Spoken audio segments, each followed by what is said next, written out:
Hi, it's John. Thanks for joining us again at FinTech Plus. I'm actually very excited today to be joined by philosopher, psychologist, AI expert, and author of numerous publications, Professor Riccardo Manzotti. Welcome, Professor Manzotti. How are you? Hi, how are you? Thanks for inviting me. I'm very happy of this opportunity.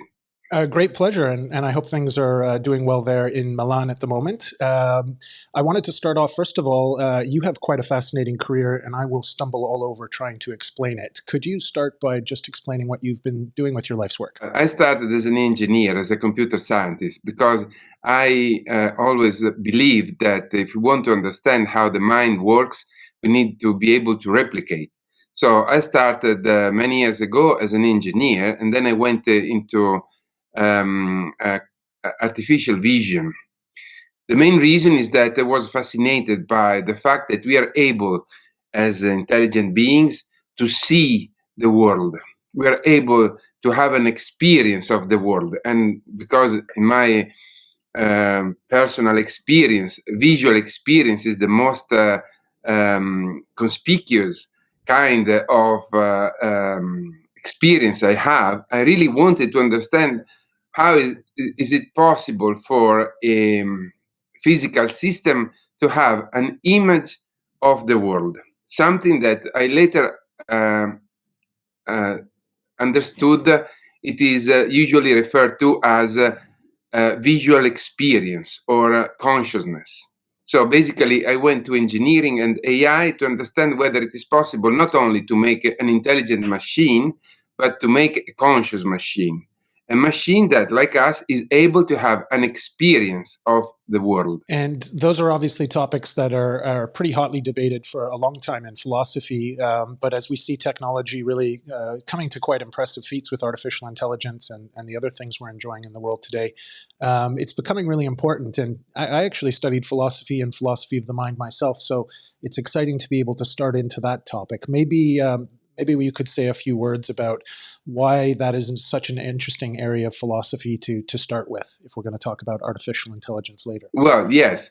Let me say that until a few years ago, only a few decades ago, 20 years or so, there was a sharp divide between the disciplines that studied the mind or subjects and disciplines that studied the natural world, the physical world.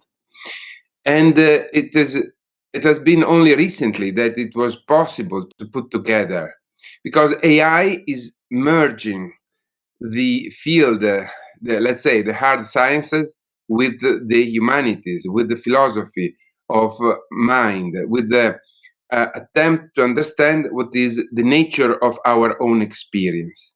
So now there are many disciplines that are blurring the divide between subject and objects, because we are developing and designing objects that are more and more similar to us in many ways. And at the same time, we are studying our body, and we are understanding more and more about the way in which our brain works. So where is the difference between subjects and objects?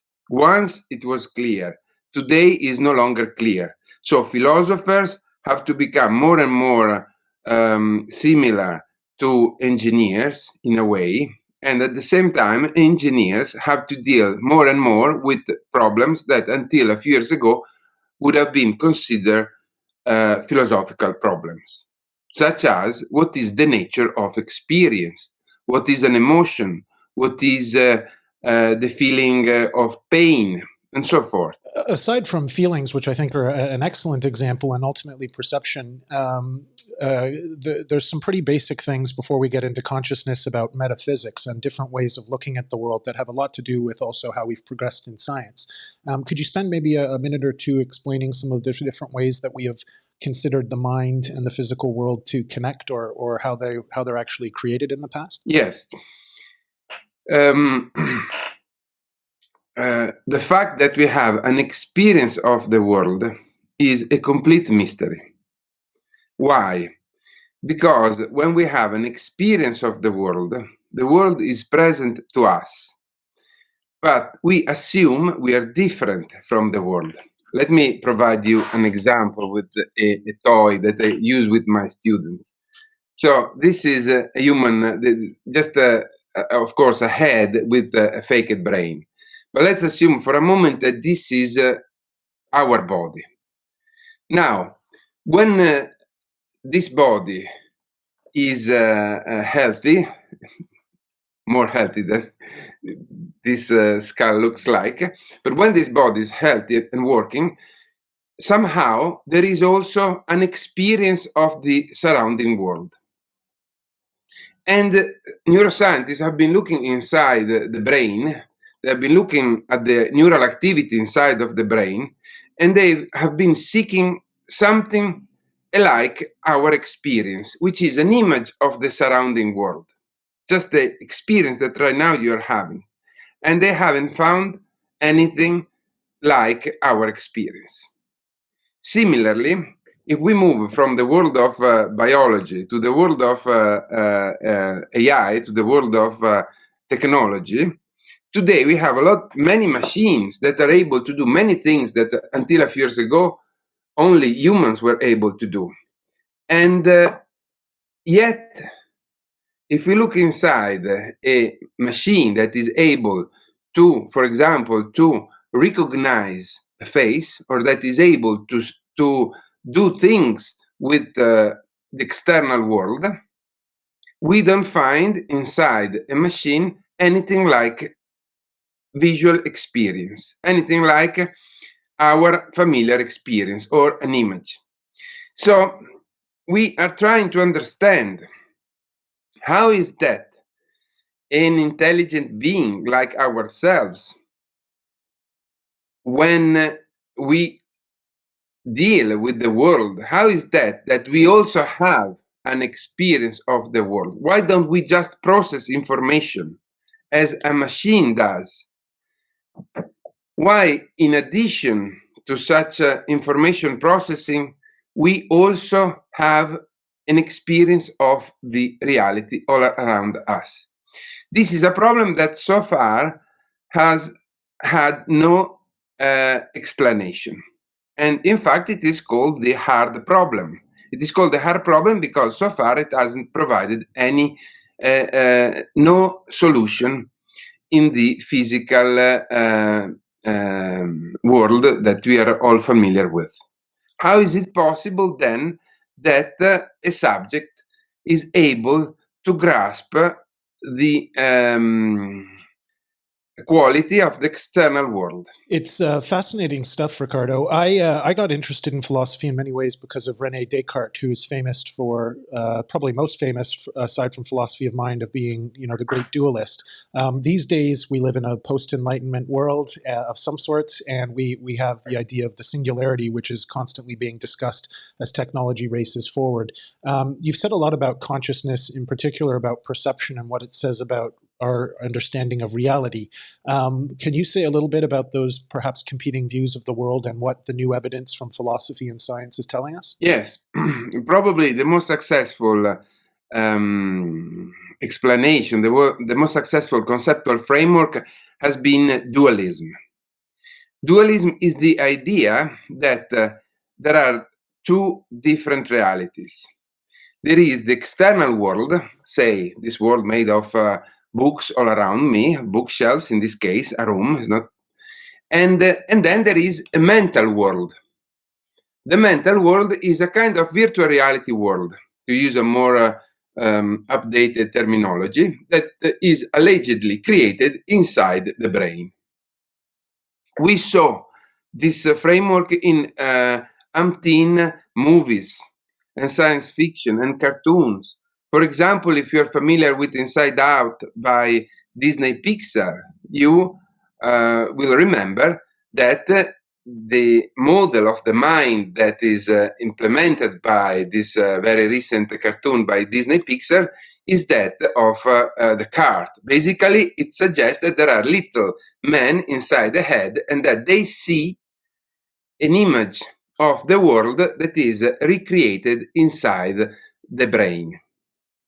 it's the same idea, to mention another famous movie that we may see in The Matrix.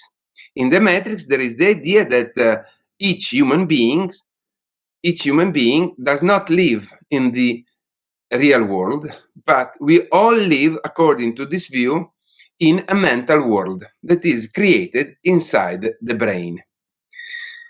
They're nice movies. And many people, many scientists, many neuroscientists believe that those movies depict more or less an acceptable view of the way in which our brain works. But such a view, the dualistic view, is not acceptable for a simple reason. If we look inside a brain with the tools of neuroscience, we don't find anything like this inner world.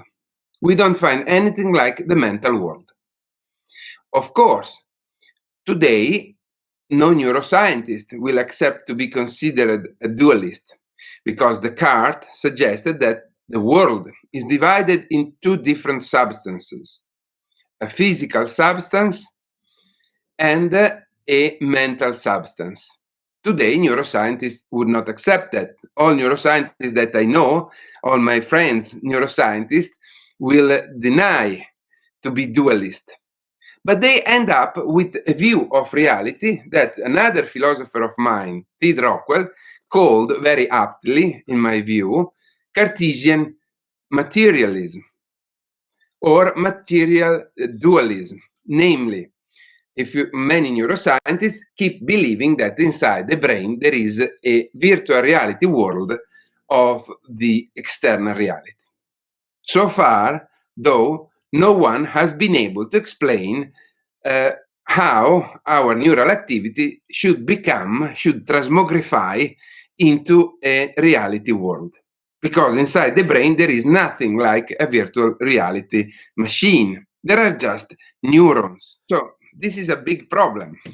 No kidding. No kidding. I wondered, before we start talking a little bit about how science and innovation is responding to some of those problems, do you see any sort of insights from the logic of quantum physics and some of the contradictions that we see there as offering insights to, the duality kind of contradiction that has existed? Yes. In the past, there have been many proposals in that direction. They try to solve the problem of what is this mysterious virtual world inside the brain in terms of equally mysterious quantum properties. Sometimes in science, people try to solve one mystery using another mystery.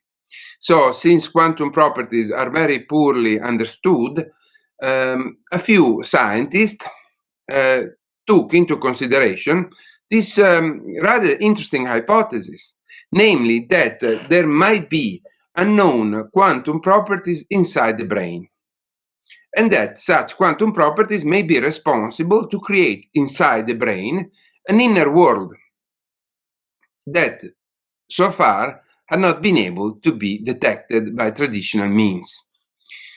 This hypothesis, which was very interesting, so far hasn't produced any consisting result for many reasons. I believe that the main reason is that neurons are on atomic scale very large machines. So a neuron doesn't work at the scale in which quantum phenomena are relevant.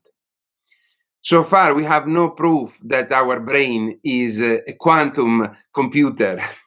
And the quantum computers that are in the process of being designed and implemented by various big companies, IBM, Microsoft, and many others, require a kind of microscopic technology that is many order of magnitude smaller than our neurons.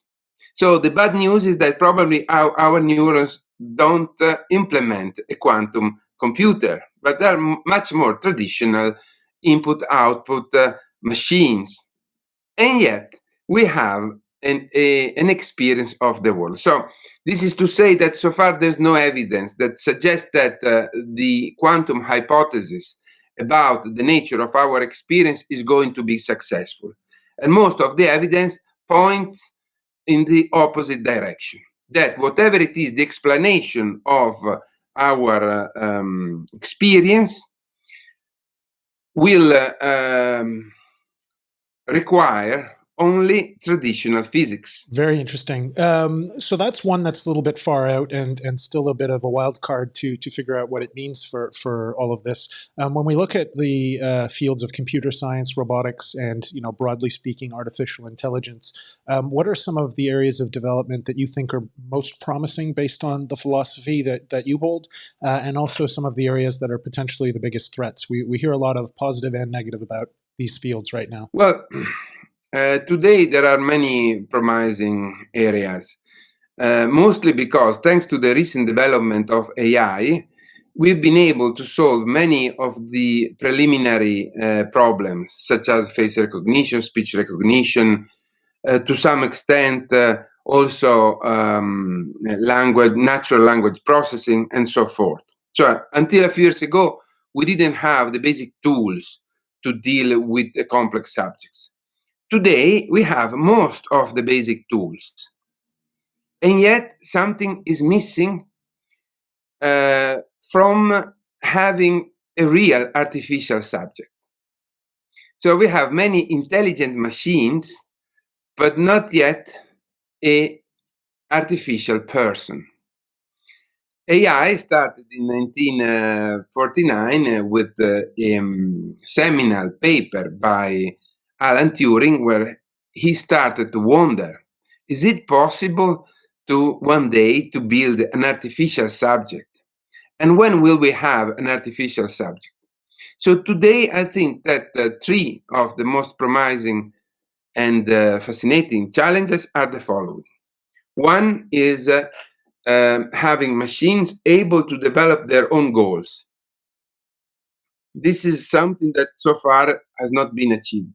So machines that are not only able to learn what we want them to learn, but also to develop new goals, and on the basis of them, to learn how to achieve them. This is something that we saw many times in science fiction movie.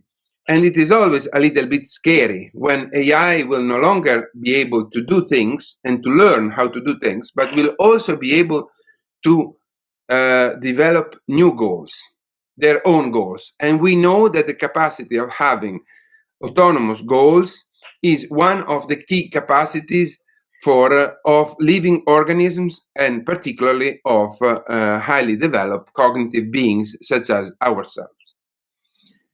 The second point is the problem of intentionality. Let me make you an example. Today, the Google corporation, the Google servers, as powerful as they are, the machines, not the people, the machines, have no idea of the meaning of the many petabytes of information they process continuously.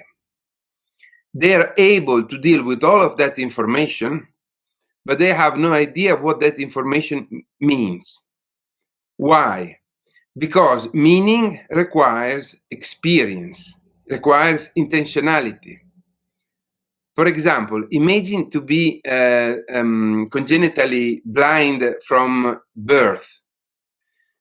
Could you be able to understand what is a color if you never saw one? If you had been born blind totally from birth, you would not be able. You would be able to process the information about colors, but you wouldn't know the meaning of, say, red, or the meaning of green. You would know the word. You would know how the word is connected with other words about colors, but you would have no idea of the meaning. So another challenge, the second challenge I wanted to mention, is surely meaning, making machines that are able to grasp the meaning of the information they process, something we do effortlessly. And the third point, which is kind of the trait d'union, the point of the link between the previous two, is consciousness. We are not just intelligent agents, but we are conscious, intelligent agents.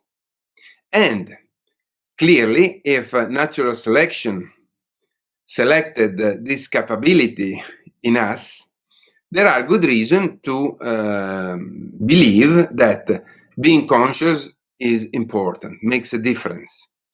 And so the third challenge is to make conscious machines, to make machines that are able to, therefore, to have experience, to grasp the meaning of the information they process, and to develop their own goals, therefore to be autonomous, to be in a simple expression, to be artificial subjects, artificial persons, not just intelligent devices. I'm glad you said the word artificial subjects there, and you also mentioned the history tracing back to Alan Turing's work. I wanted to ask a couple of questions, I think, that touch on the point that consciousness is difficult to understand in isolation or without other things for it to interact with. And you mentioned meaning, and I think that has a little bit to do with how we measure or how we interact with things. I know some of your work has looked at perception and time, and I wondered if that's something you could say a few words on in this context. Yeah, this is an extremely interesting point, because it allows to connect another notion that is extremely difficult in science, and it is extremely obvious in everyday life. The notion of the now, the fact that we live all our experience at a specific moment in time, which is the center of our own experience.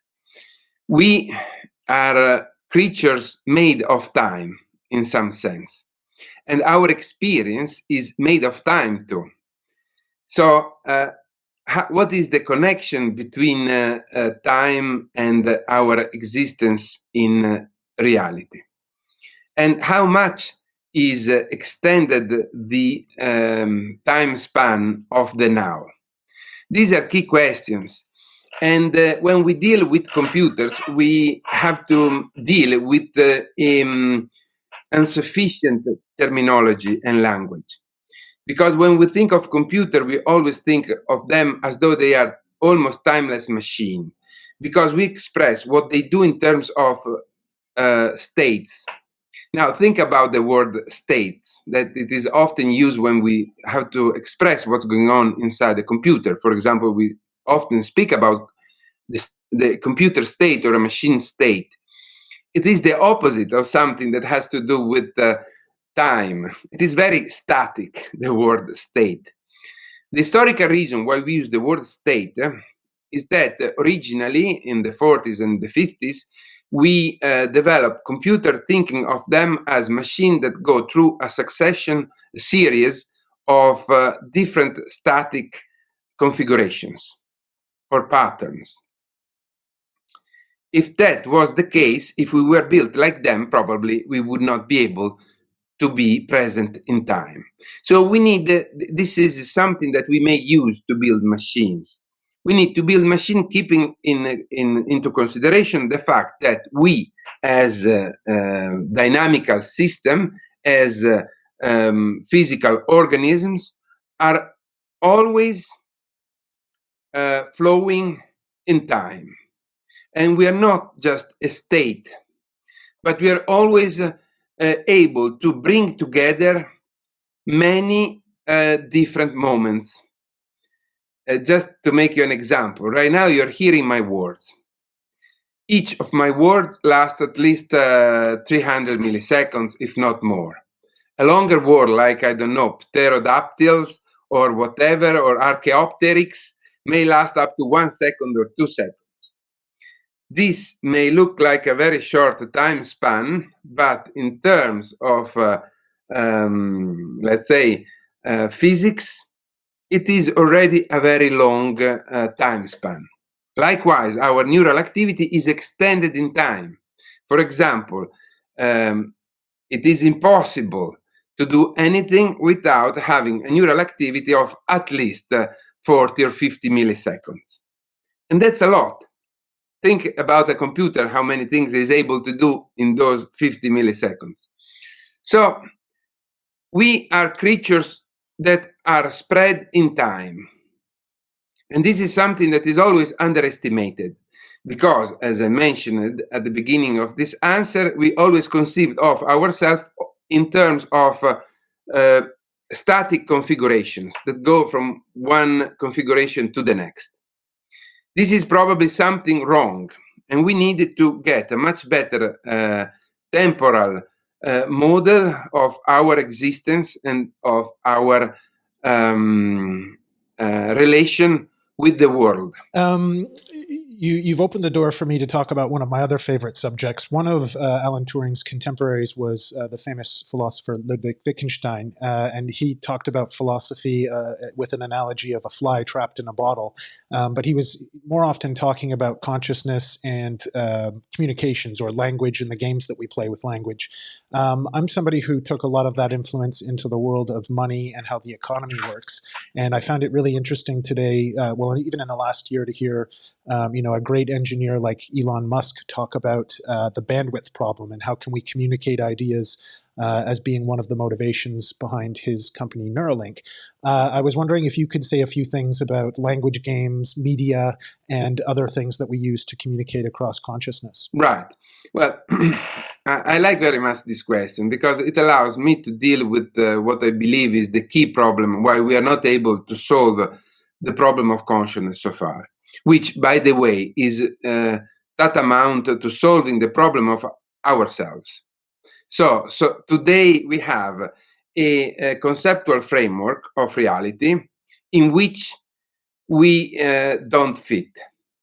And that's remarkable if you think about that. We've developed a description of a reality that is not able to describe ourselves.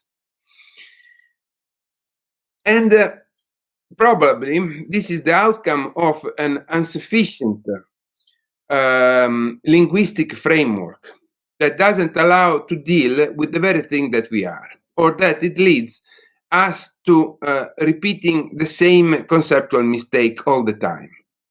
So to get back to Wittgenstein, probably the linguistic game that we are playing today is the wrong one. If we want to include in that game ourselves, or that specific thing that we call consciousness. So I would like to you mentioned also Elon Musk. Elon Musk is is suggesting a method that is nothing else but the method suggested by philosophers in the past, namely to get back to the premises, to the principles, and then to figure out why the principles that we have been using are not sufficient to solve the problem that we want to solve. So often, the best step forward is one step back to the principles. And that's what Elon Musk is suggesting to do, his principle approach. So going back to the problem of consciousness, why today we're not able to solve the problem of consciousness, and why we could do that if we were able to play the linguistic game by Wittgenstein in a different way. A possible explanation, very simple, is the following. That we assumed, and that was one of the premises we started from, that we were separate from the external world. We assume that we were located in time, we spoke about time, and in space, where inside our bodies. In order to explain that, this fact that we have an experience of the world inside the body, we had to introduce a mythological entity, a myth, consciousness. We had to assume that here, inside the body, inside the brain, there is something which is a copy of the external world. And we call this imaginary copy consciousness. We could have called it soul, or we could have called it immaterial mind. Or today, usually we give it a name that you're probably a lot more familiar with. Namely, we could have called it information. So information basically today plays in this linguistic game plays a role very similar to that of the ancient soul or the classic immaterial mind. It plays the role of something that stands for something else, the world. So we say, and we don't find any contradiction in playing this linguistic game. We say that we receive information from the world, and then we process that information, and that out of that information we create a mental world. But what if information wasn't anything but, let me use it, a nickname.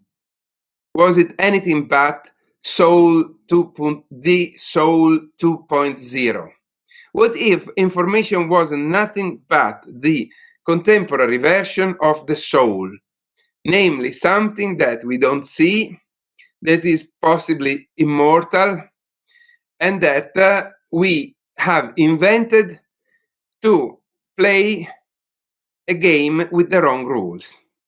We have invented to cope with a conceptual framework in which we were not able to fit. So my suggestion, bringing to a conclusion this point, is that today consciousness may be the problem of consciousness may be the outcome of dealing with the problem of our existence with wrong rules, starting from wrong premises. And we may be cheated by notions such as information that may play in contemporary philosophy of mind, but also contemporary artificial intelligence studies, a role not that different from the role that the soul or the material mind had a few centuries ago.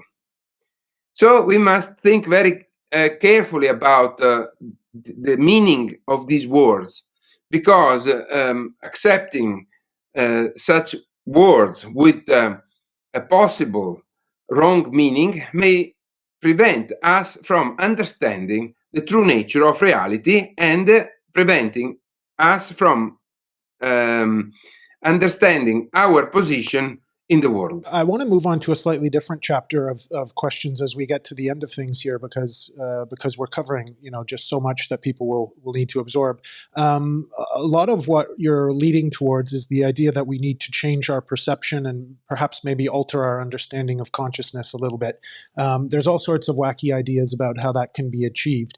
Do you have any thoughts just in general about how consciousness evolves or how our perception of things evolves? Yeah, the problem of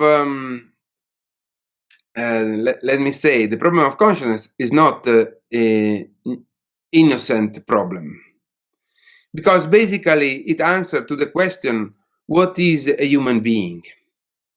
So if we believe that we are nothing but information stored inside the brain, then basically we are led to believe that the world doesn't matter, that the environment doesn't matter, that the only thing that matters is to stimulate our brains in such a way that we have pleasant experiences.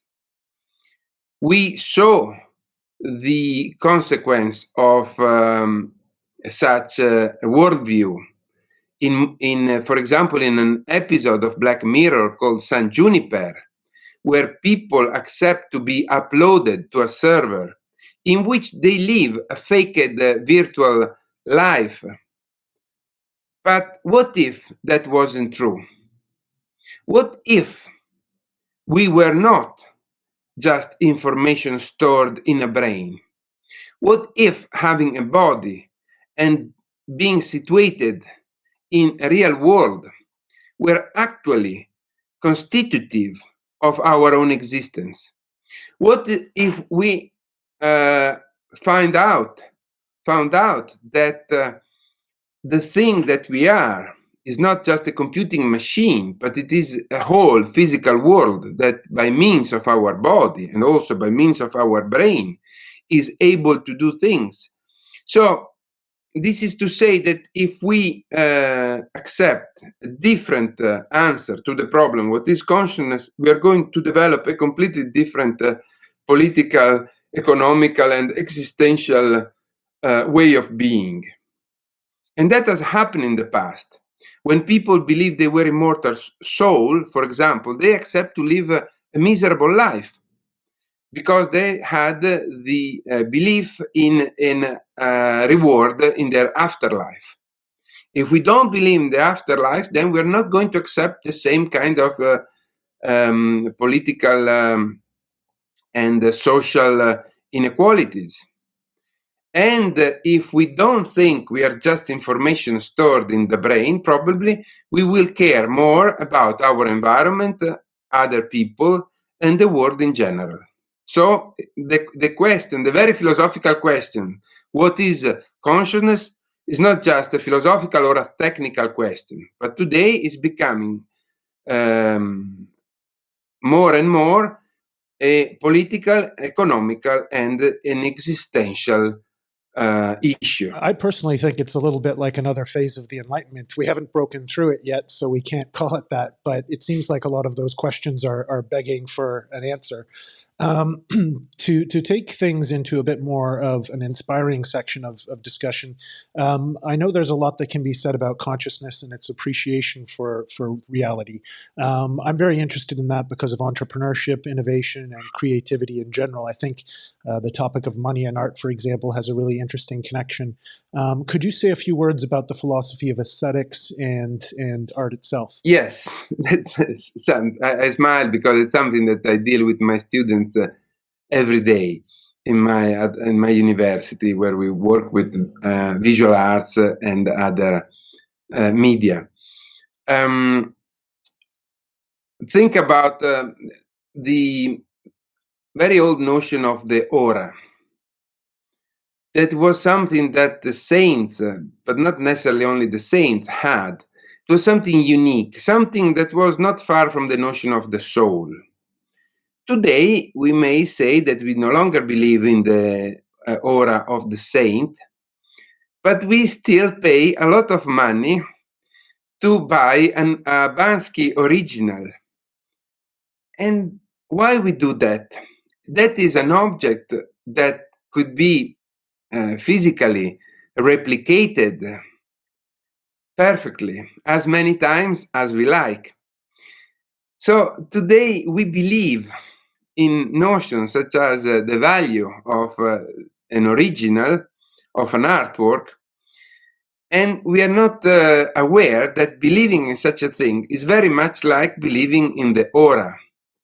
Why do we pay such an awful lot of money to buy an original of an artwork, even if it is physically indistinguishable from another object that has been either built in the same way or it has been replicated with the utmost care? Because we believe that somehow the original is related with the essence of the author.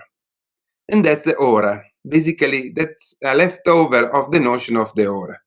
And that it is interesting because once again, it shows us that believing in the value of art is believing in the existence of subjects and believing that subjects somehow have something special that is shared by the objects that they create or that they own.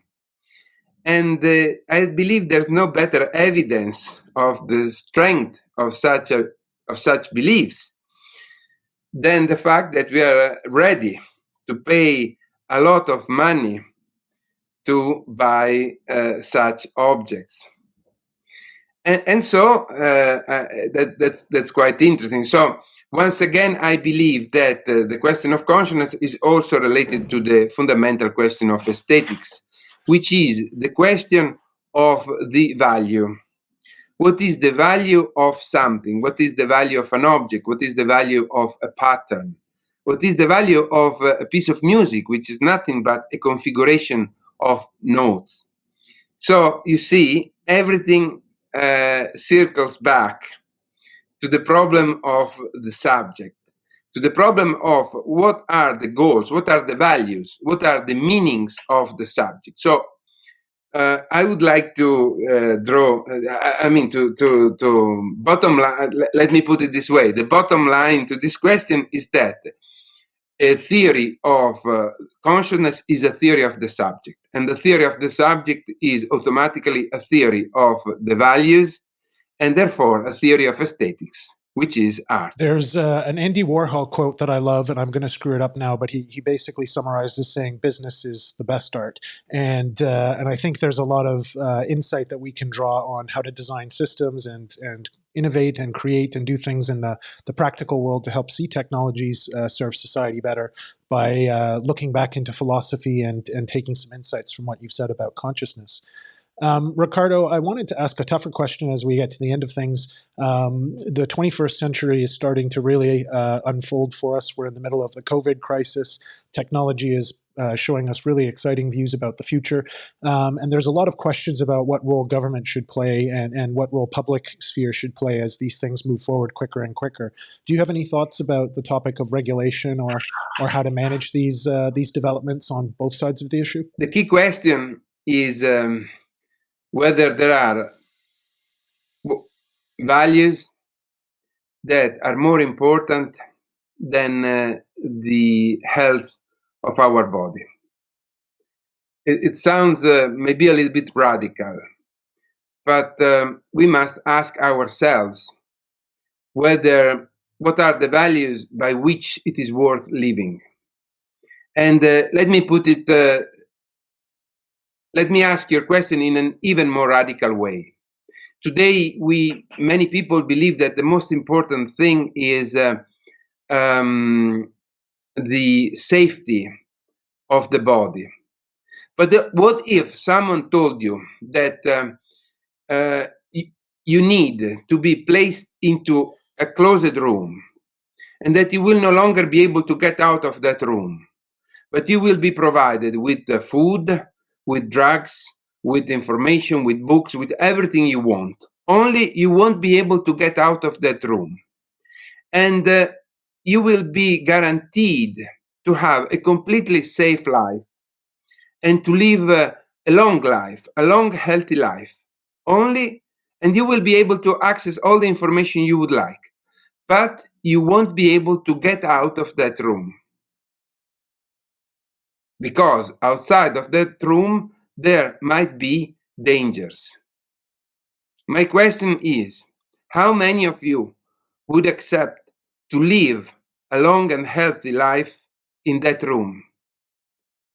How many of you would rather want to get out of that room, no matter what, to take the risks, but to live a real life, worth of being lived? I think that this is the key question.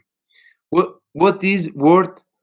What are the values that makes life worth of being lived? And I don't think that being safe at any cost, at all costs, is really is important enough value. I believe there are other values that require to take some risks. Really interesting food for thought as we are all more or less a little bit isolated right now and thinking about what the future might hold. Riccardo, we're running a little bit long on time, so I wanted to make sure I asked you before we signed off. How do you find inspiration and balance in life? What are some of the things that are important to you as you do your important work? As a philosopher, because I ended up as a philosopher, I started as an engineer, but I ended up as a philosopher in my university because it's the only way in which you can ask the really deep question about the essence of life and reality. My advice and my way of being is the following. Let's try to question reality. Let's try not to be shielded from real life, from reality, from the world, by all that we have to read and know. Here I'm in my room. I'm surrounded by books. I spent all my life reading books and reading other people's insights and consideration and works. But in the end, if you want really to understand something new, you need to step outside and you need to ask question to reality itself, not just to listen to the way in which reality answered to previous philosophers and scientists. You need to find your own answers. So step outside the room and ask reality itself what you want to know. Reality usually answers. So not just the unexamined life or examining your life, but also, I guess, examining the outside world in greater reality. Riccardo, super interesting discussion. Are there any final words you'd like to leave for our audience while you have them here? Well, I thank you very much for this opportunity. And my only advice is to question all that you think is obvious, because the real important future discoveries will surely be hidden by what today appears to be a commonsensical truth. So always be skeptical, always questions the premises. Challenge the status quo. We love to hear that here. Thank you so much, Riccardo Manzotti. I will put the link to your biography as well as a number of your books and your contact information in the description. Thank you again for taking the time to join us today, Riccardo. Thank you, John. Thank you very much.